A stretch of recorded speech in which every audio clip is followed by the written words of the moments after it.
The question hangs in the air between us like smoke from a fire I've been pretending wasn't burning for months. "Why didn't you fight for us, Nathan?"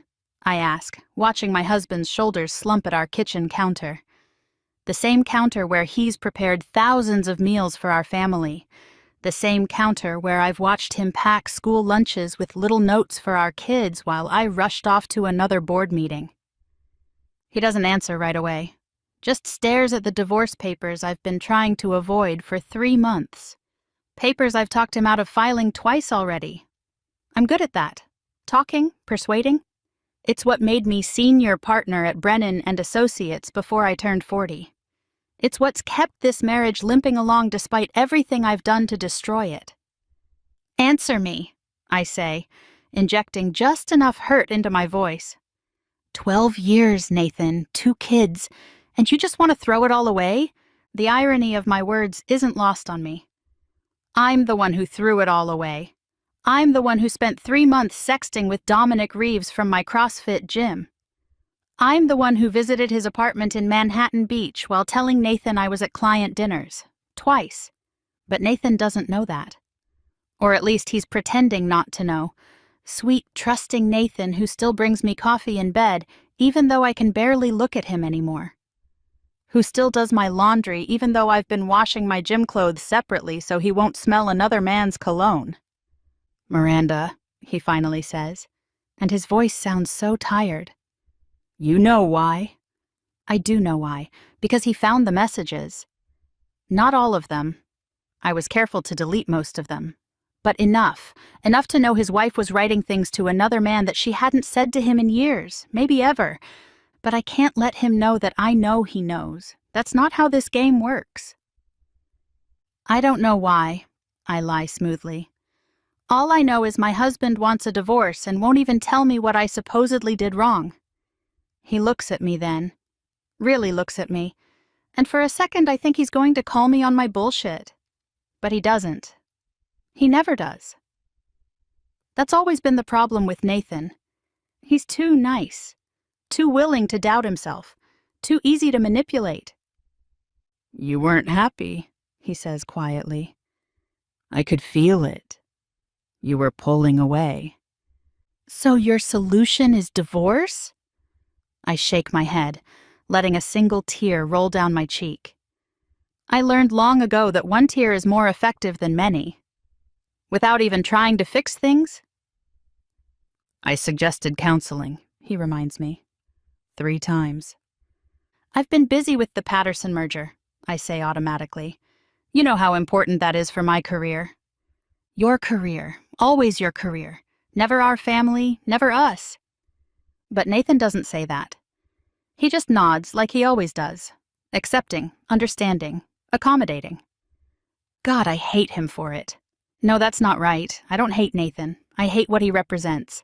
The life I'm supposed to want.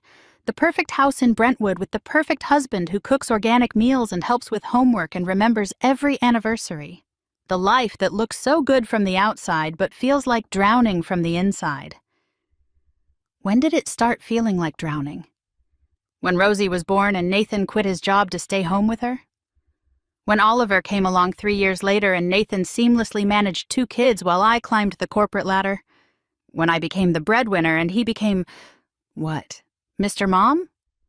I make $300,000 a year plus bonuses. Nathan makes $40,000 working part-time as a freelance graphic designer, and most of that goes right back into activities for the kids. I should be grateful. I have a husband who handles everything at home so I can focus on my career. That's what modern women are supposed to want, right? But watching him in his apron, making gluten-free muffins for Rosie's class party, something inside me just shut off. This wasn't the man I married. The man I married had ambition, dreams, a spine. This man asked permission to buy new underwear because the budget was tight this month. That's when Dominic appeared. 6'3" of muscle and arrogance, with arms that could bench press my husband, and a smile that suggested he'd enjoy it. He didn't ask permission for anything. He took what he wanted, including me. I wasn't unhappy, I lie, sitting down across from Nathan. I was stressed. There's a difference. And instead of being there for me, you're abandoning me. Abandoning you? For the first time, there's heat in Nathan's voice. Miranda, I do everything. Everything. I cook, clean, manage the kids' schedules, help with homework, do the shopping, plan the meals, handle the repairs.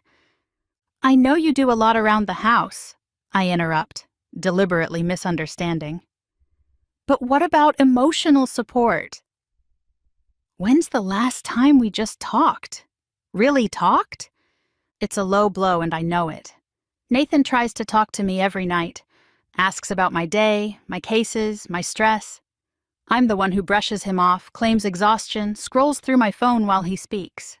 My phone, where Dominic's messages wait like little bombs. Can't stop thinking about last week.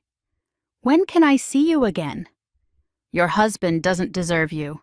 That last one always makes me laugh. Dominic's right. Nathan doesn't deserve me. He deserves so much better. We could try counseling, Nathan says, and I have to hide my smile. There it is, the crack in his resolve. But Miranda, I need honesty. Complete honesty. Of course, I say, reaching across the table to take his hand. It's soft from dish soap and lotion, not rough like Dominic's. I'll be completely honest in counseling. We both will. He looks at our joined hands like he's seeing something alien. When's the last time I touched him voluntarily? I can't remember. And you'll stop seeing him? The words land like a punch. I keep my face neutral, confused, innocent. Seeing who? Whoever you've been texting late at night, whoever you visited in Manhattan Beach. My heart stops. He knows about Manhattan Beach. How? I was so careful. Paid cash for everything. Said I was at client dinners. I don't know what you're talking about, I say, but my voice wavers slightly. Nathan pulls out his phone, and for a horrible moment I think he's about to show me screenshots. Evidence. Proof of what a terrible person I am. But he doesn't. He just sets it on the counter between us. Google timeline, he says simply. You were at an address in Manhattan Beach. Twice. Not at Mastro's in Beverly Hills like you said. Fuck. Fucking technology. I forgot about location tracking. I was meeting a client, I say quickly. Confidentially, at his home. The merger... Stop. Nathan's voice is sharp now. Just stop. I know, okay? I know about the messages. I know about him. I know you've been having an affair. The words hang between us. I should deny it. That's what I plan to do. Deny everything, make him doubt himself, turn it around somehow. But the way he's looking at me, not with anger, but with such profound disappointment, something inside me cracks. It was just texting, I whisper. Just words. Fantasy. It didn't mean anything. You went to his place. Nothing happened. It's a lie, and it tastes bitter. Everything happened. Things I hadn't done with Nathan in years. Things I'd told myself I was too tired for, too stressed for, too old for. Miranda. He says my name like it hurts. Please don't lie anymore. But I can't stop. The truth is too ugly. The truth is that Dominic makes me feel 25 again, desired, powerful, like Miranda the woman, not Miranda the breadwinner, or Miranda the mother, or Miranda the wife who's never home. It was a mistake, I say instead. A moment of weakness. Work has been so stressful and you were always busy with the kids and I felt invisible. Invisible. He repeats the word like it's foreign. You felt invisible in your own home. Where I cook every meal to your specifications. Where I manage every detail so you don't have to. Where I put my entire career on hold so you could build yours. That's not where I haven't bought new clothes in 2 years so the kids could stay in private school. Where I sleep alone 4 nights a week because you're too stressed for intimacy. Where I pretend not to notice when you come home smelling like someone else's soap. Oh, so he has noticed more than I thought. If you knew, I say slowly. Why didn't you say something sooner? Because I kept hoping I was wrong. Kept telling myself I was being paranoid, that my successful, beautiful wife wouldn't throw away our family for, what, a fling with some gym rat? The dismissive way he says it sparks anger in me. Don't you dare judge me. You have no idea what it's like. The pressure I'm under, being the only one supporting this family. By choice. Nathan's voice rises for the first time. I offered to go back to work full-time, multiple times. You said the kids needed stability. You said my salary wouldn't cover childcare anyway. He's right. I did say those things. Because I liked the control, liked being the one who made the money, made the decisions. Until I didn't. Until it all became too heavy. Fine, I say. You want honesty? Yes, I've been talking to someone. Yes, I visited him twice, but it's over now. I ended it. Another lie. I haven't ended anything. Dominic is probably texting me right now, wondering when he'll see me again. Friday, I'd been planning to tell him. Nathan thinks I have a conference in San Diego. When? Nathan asks. What? When did you end it? I calculate quickly. What's believable? What can't be disproven? 2 weeks ago. Nathan laughs, but it's not a happy sound. 2 weeks ago, you told me you had a client emergency and didn't come home until 3 a.m. Shit. That was Dominic's birthday. We'd gone to a club in Hollywood, danced like teenagers, done things in his car that would have mortified the senior partner of Brennan and Associates.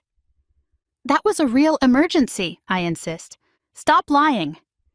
Nathan slams his hand on the counter, making me jump. I've never seen him truly angry before.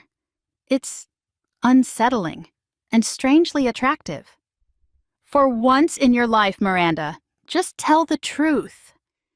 You want the truth? I stand up, my own anger rising to meet his.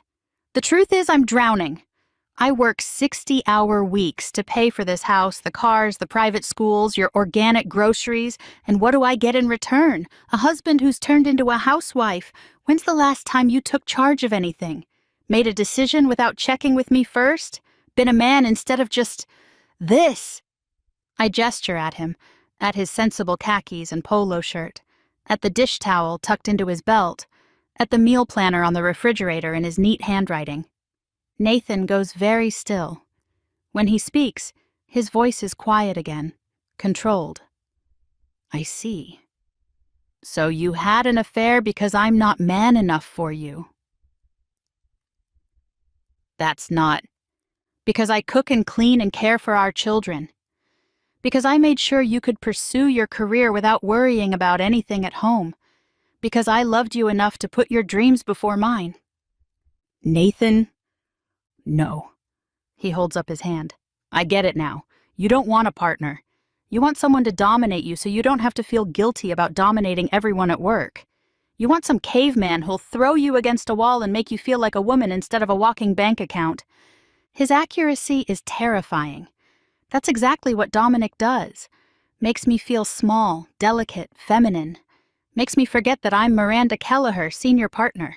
Makes me just Miri, the girl who used to dance on tables in college and do body shots with strangers. Is that so wrong? I ask quietly. To want to feel desired? I desire you, Nathan says. I've always desired you. But you haven't let me touch you in months. Every time I try, you have a headache or you're too tired or you need to review briefs. Because I am tired.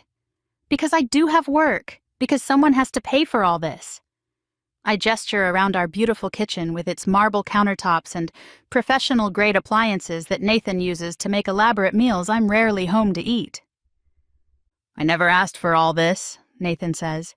I was happy in our condo in Culver City. You're the one who needed the big house, the right zip code, the status symbols. He's right again. I hate that he's right. So what now? I ask. You want a divorce because I'm successful? Because I provide for my family? I want a divorce because you're having an affair, Nathan says simply. Because you lie to me every day. Because you treat me like an employee instead of a husband. Because our kids are starting to notice that mommy only shows up for the Instagram moments. That last part stings. Don't bring the kids into this. They're already in this, Miranda. Rosie asked me last week why you never come to her recitals anymore. Oliver thinks you don't like his drawings because you barely glance at them. I'm building a future for them. No, you're building a future for you, one that apparently doesn't include us. We stare at each other across the kitchen island. My kitchen island, in my house, bought with my money. But filled with his cooking, his presence, his quiet competence that I used to love and now resent. I'll fight you, I say quietly. If you try to divorce me, I'll fight for full custody. You can't provide for them. You can't even provide for yourself. It's cruel, and I know it. The kind of negotiation tactic that makes me lethal in boardrooms. But Nathan doesn't flinch. Go ahead, he says. Tell the judge how the stay-at-home parent who's raised them since birth, who knows every teacher, every friend, every allergy and fear and dream, isn't fit to have custody. See how that goes? My stomach drops. He's done research. Sweet, passive Nathan has actually consulted a lawyer. You'd get alimony, I say, switching tactics. Child support, half of everything. Is that what this is about? Money? This is about Rosie and Oliver growing up in a home where at least one parent isn't lying every day, where they can see what a healthy relationship looks like, even if it's not with their mother. So you'd poison them against me? I'd never speak badly of you to them. Nathan's integrity, even now, makes me feel small. But kids aren't stupid. They already know something's wrong. They see how you are around me. Cold, dismissive, like I'm the help. I don't. You handed me a credit card at Rosie's birthday party and told me to deal with the cake situation, in front of other parents, in front of our daughter. I remember that. The cake was wrong. Chocolate instead of vanilla. I was annoyed, stressed from a deposition that had run long. But the way he says it makes it sound so much worse than it was. I was upset. The baker messed up. And your first instinct was to treat me like your assistant. You're twisting things. Am I? What about last month when you introduced me at your company party as the one who keeps the home fires burning? Not your husband, not even by name, just the help. It was a joke. Was it? Because nobody laughed. These small humiliations he's cataloged. I didn't realize he'd been keeping score. Fine, I say. We'll go to counseling. Work on communication. I'll try harder. Will you stop seeing him? The question sits between us like a landmine. Can I stop seeing Dominic? Stop feeling alive, desired, young? Go back to being just another married woman in yoga pants picking up groceries? Yes, I lie. Nathan studies my face. I want to believe you. Then believe me. We can fix this. For the kids, don't. His voice is sharp. Don't use them as leverage. That's exactly the kind of manipulation that... Manipulation? Now I'm genuinely angry. I'm trying to save our marriage. No, you're trying to save your comfortable situation. You like having a house husband who handles everything while you play career woman during the day and whatever it is you do with him at night.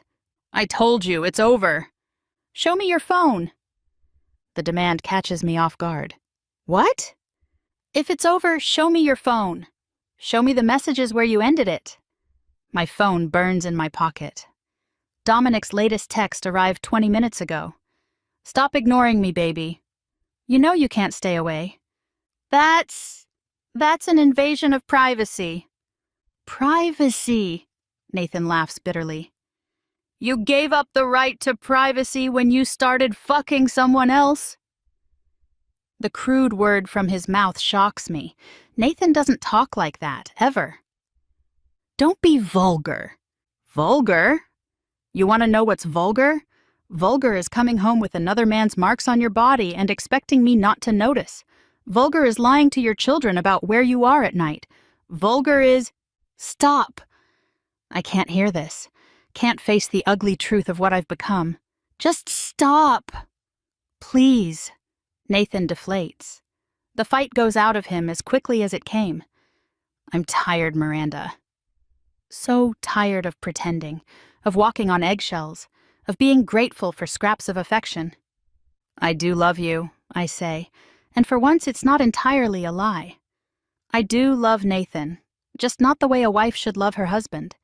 I love him the way you love a reliable car or a comfortable pair of shoes, dependable, familiar, but not exciting, never exciting. No, he says sadly. You love what I do for you. There's a difference. So what do you want? To throw away 12 years because I made one mistake? I want to be happy, he says simply. I want our kids to see what a healthy relationship looks like. And I want you to be honest for once in your life. I am being honest. Then say it. Say, I had sex with another man. The words stick in my throat. Saying them makes them real. Makes me the villain in this story instead of the overworked wife who made a mistake. It's not that simple. It's exactly that simple. Nathan picks up the divorce papers. You had an affair. You're probably still having it, and I'm done pretending otherwise. You can't just decide that unilaterally. Watch me. He stands up, tucks the papers under his arm. I'll stay in the guest room tonight. Tomorrow we'll tell the kids we're taking some time apart. I won't poison them against you, but I won't lie for you anymore either. Nathan, please. I stand too, panicking now. This isn't how it was supposed to go. He was supposed to cave, like always, accept my excuses, like always. Think about what you're doing. You have no money, no full-time job, no way to support yourself, let alone the kids. My lawyer says differently. The words are quiet, but they land like bombs. Turns out being the primary caregiver for 8 years counts for something, especially when the other parent works 60 hours a week and has been having an affair. You can't prove that. Your Google timeline puts you at the same address in Manhattan Beach multiple times. The credit card you think I don't know about shows hotel charges. The Victoria's Secret purchases that never made it to our bedroom. He ticks off evidence on his fingers. Would you like me to continue? I sink back into my chair. He knows. He's known all along. Every lie, every deception, every betrayal cataloged and filed away. How long? I ask weakly. How long have you known? 3 months? Since the first time you came home smelling like cologne that wasn't mine. 3 months. 3 months of smiling at me over breakfast, packing my lunch, kissing me goodbye, all while knowing I was betraying him. Why didn't you say anything? I kept hoping I was wrong. Kept hoping you'd realize what you were risking and stop. He shrugs. I gave you every opportunity to come clean, to choose us. You chose him instead. I choose you now. I try desperately. I choose our family. No, you choose convenience. You choose having someone to manage your life while you live as you please. He heads for the door, then pauses. Oh, and Miranda? My brother knows a judge. Says you're looking at alimony, child support, and I keep the house since I'm the primary caregiver. So maybe think about that before you threaten me again. And then he's gone, leaving me alone in my beautiful kitchen that suddenly feels like a prison. I pull out my phone. 3 texts from Dominic. A missed call. I should delete them, block his number. Prove to Nathan that I'm serious about fixing things. Instead I type, "Can you meet tonight?" Because the truth, the real truth that I'll never admit to Nathan, is that I don't want to fix things. I want to fix things. There's a difference. I want to be the woman who values her devoted husband and beautiful children above all else. The woman who finds fulfillment in family dinners and school plays and anniversary celebrations. The woman Nathan deserves. But I'm not that woman. I'm the woman who feels alive only when Dominic's hands are in my hair, when I'm sneaking out of his apartment at 2 a.m., when I'm lying to everyone about where I've been. I'm addicted to the danger, the deception, the thrill of being someone else. Be there in 20, Dominic replies. I delete the text, grab my keys, and head for the door. I'll tell Nathan I went for a drive to think. He'll know I'm lying, but he won't call me on it. Not tonight. He'll be upstairs, probably checking on the kids, making sure they're okay, being the parent I've never figured out how to be. Tomorrow, I'll fight. I'll hire the best lawyer money can buy. I'll use every dirty trick I know to keep my house, my kids, my image as the successful woman who has it all. I'll paint Nathan as a gold digger who's trying to cash in on my success. I'll make him the villain somehow. But tonight? Tonight I need Dominic to make me forget that my husband looked at me with such disappointment. To make me forget that my daughter wonders why mommy never comes to her recitals. To make me forget that I've become exactly the kind of woman I used to judge. As I drive toward Manhattan Beach, toward another lie, another betrayal, I think about Nathan's question. Why didn't you fight for us? The answer is simple and terrible. Because I never wanted to win. I wanted to lose. To have an excuse to blow up my perfect, suffocating life. To be forced into the freedom I was too cowardly to choose. Nathan's just making it easy for me by being the one to walk away first. So yes, I'll ask him why he didn't fight. I'll cry and manipulate and make him doubt himself one more time. It's what I do. It's who I am. But we both know the truth. The only thing I'm really fighting for is the right to keep pretending I'm not the villain in this story. My phone buzzes. Dominic again. Wear that black dress. I smile despite everything. Tomorrow I'll be the wronged wife, the overworked mother, the victim of a husband who didn't appreciate all I did for our family. But tonight? Tonight I'm just Mary in a black dress, driving toward a man who doesn't know my children's names or care about my case files, or expect me to be anything other than exactly what I am. A liar, a cheater, a woman who had everything and chose to throw it all away. Nathan asked me for honesty, but this is the only honest thing I've done in months. Choosing the affair over the marriage, choosing excitement over stability, choosing myself over my family. I'll regret it tomorrow. I'll hate myself when Rosie asks why Daddy's sleeping in the guest room. I'll feel the guilt when Oliver shows me another drawing I'm too distracted to appreciate. But tonight? Tonight, I feel alive. And that's the real tragedy. Not that I'm losing my husband, but that I'm relieved to let him go. Not that I'm destroying my family, but that I'm too selfish to stop. Nathan will be fine. He'll find someone who appreciates his steadiness, his devotion, his quiet strength. Someone who doesn't see his apron as a sign of weakness, but as a sign of love. Someone who deserves him. The kids will be fine too, eventually. They'll split their time between houses, have 2 bedrooms, 2 birthday parties, 2 versions of normal. They'll learn to navigate the complexity of divorced parents, like millions of other kids. And me? I'll be exactly what I've always been. Successful, driven, and alone. Even with Dominic, I'm alone. He doesn't love me any more than I love Nathan. We're just 2 selfish people using each other to feel something, anything, other than the numbness of our real lives. But at least it's honest. At least with him, I don't have to pretend to be good. The Manhattan Beach exit looms. I should turn around. Go home. Fight for my marriage like Nathan asked. Instead, I accelerate. Because the truth is, I don't want to fight for us. I never did. I just want Nathan to fight for me so I can keep having my cake and eating it too. Keep the devoted husband and the exciting affair. Keep the stability and the danger. Keep pretending I'm not the bad guy. But Nathan's done fighting. Done enabling. Done being the only one trying to save something I'm actively destroying. Good for him. And God help me.